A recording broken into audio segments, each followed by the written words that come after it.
I think there are three things that I would say about that.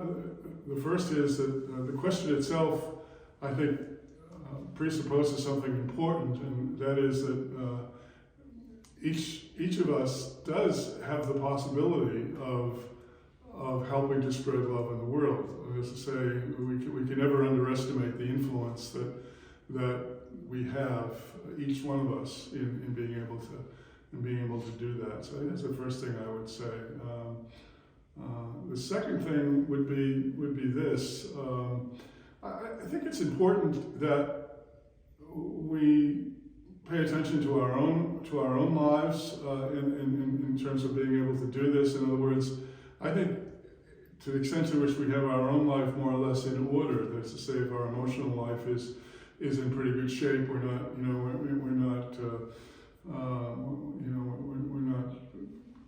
addicted, or we don't have things that are keeping us tied up in ourselves. That's going to make it much more possible for us to be able to extend love to others. So it's a question of having our house in order. None of us is perfect in that respect, but to the extent to which we can do that, I think it's going to help us to be able to spread love. The third thing I'd say is we need help from others in order to be able to do that. And I think we should be encouraged to associate ourselves with groups of people who are who are doing good in the world. Organizations. It could be our church. It could be particular civic organizations that are aimed at helping those who are in need. So, as much as it's true that each one of us can help to change the world, we really need the support and the help and the encouragement of others in order to be able to do that. Yeah, so how to spread love in the world. The definition of being able to love someone is to will the good of the other, in all circumstances, no matter what it is, how you feel about them, whether you know them or not. But, as Christians, we are called to spread love in the world as Christ has loved us, And a way to be able to do that is just to be present to whoever you're with, to be kind to whoever you're with, to be compassionate, to have empathy with the other, It could be as simple as spreading a smile to someone, but also if it's someone you know, and kind of being present with them, being able to, if they're opening up to you, be honest with them, will the best for that other person, and actually tell them how it is. Because in that way, you're actually showing that you respect that person, and being able to respect all other people. That's how we are called to live. That's how we are called. That's our duty, to be able to spread that truth, to spread love, to spread His love in this world. The question is, how do I help spread love in the world? One of the most basic things in our faith is that God is love, and God created the entire world and all of us out of love. So God's major energy, God's major way of relating to us is love. And so when it comes to our spreading love, we're really participating with God in God's mission of love. It can be difficult when we look at the world and think of all the problems, all the ways that love does not appear to be taking place. Think of the different conflicts and wars around the world. It can be overwhelming, and we can wonder, what can we do to spread God's love? Really, it's a matter of starting in our own little corner of the world. How is it that we can spread love in the area where we live and work?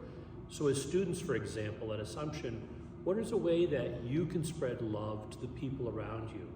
Think, for example, of your classmates, your roommates, your teammates. What are ways that you can reach out to them and express love? I think, for example, of students that I see occasionally walking across campus or sitting in the library or in Charlie's or in Taylor who are sitting alone. Perhaps there's someone that you could reach out to. Perhaps there's a classmate in your class or someone who lives in your residential hall that you could reach out to and express love. Your simple gesture of love could be the most important thing in that person's day to bringing God's love to them. Good. How does one help spread love in the world?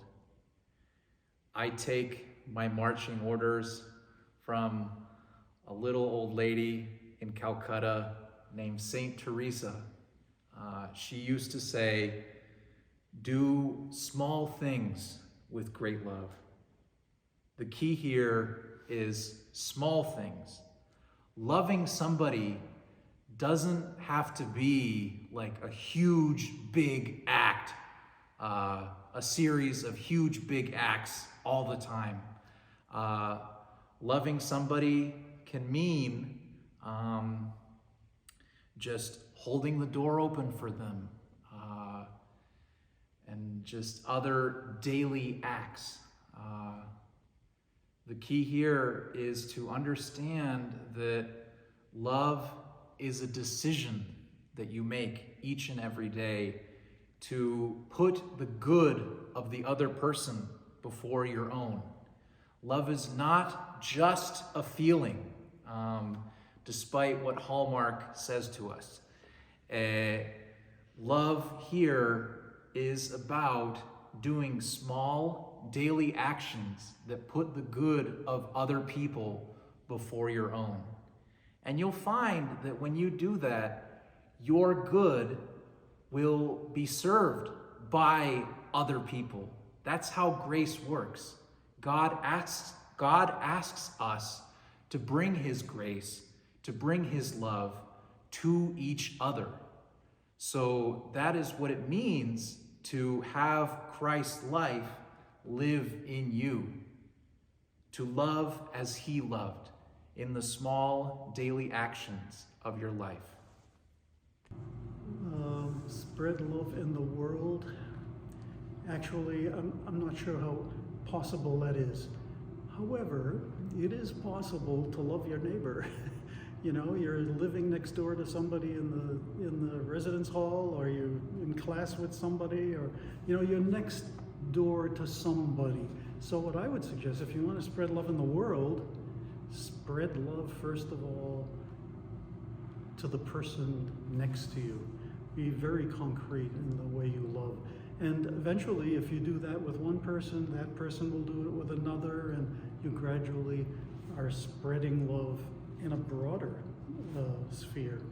Maybe not in the whole world, but at least in a broader sphere. So start small, and it'll spread.